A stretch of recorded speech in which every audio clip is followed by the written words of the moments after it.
I asked our district legal counsel why I couldn't just wait until a blind student actually enrolled before changing my course.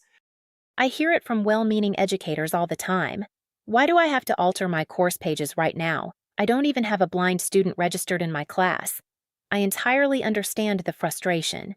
Teachers are working 60-hour weeks and they are exhausted, but from a federal civil rights perspective, that defense completely falls apart. Think about a physical school building. We don't wait for a student in a wheelchair to enroll in a biology class before we decide to pour a concrete ramp to the science lab. We don't leave the ramp off the front door of the school and say, well, if a student with wheels ever shows up, we'll just figure out a workaround. We'll carry them up the back stairs or give them a completely different assignment out in the parking lot. The law, specifically Section 504 of the Rehabilitation Act and the Americans with Disabilities Act, views digital classrooms exactly like physical brick-and-mortar buildings. They are public spaces. They must be proactively accessible from the very first day they open to the public. If a student with a disability registers for your class at 8 a.m., they have a legal right to a barrier-free educational experience at 8:01 a.m. They shouldn't have to submit a formal request just to get a key to the back door.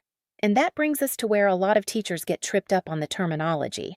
Sylvia mentioned she thought she was practicing Universal Design for Learning, or UDL, by creating a separate 15-page text assignment. But legally and pedagogically, that is the exact opposite of UDL. UDL isn't about creating a special secondary track for disabled students. That's just a retroactive accommodation. And when it's an extensive 15-page marathon, it's a segregated, unequal experience. True universal design means you build one flexible front door that everyone walks through together. The video stays on the page, but it has a clean, descriptive transcript placed right below it.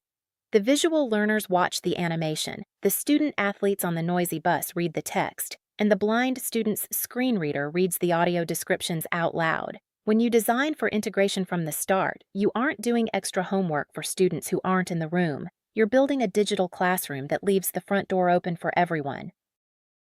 Okay, so after Lawrence and Valerie were both done telling me how wrong I was, I actually did the fix. Click the next video to see how it went, what it cost me, and yes, what I decided to do about that 15-page assignment, I'm still not over. Subscribe so you don't miss what I do next time this happens, because let's be honest, it will happen again.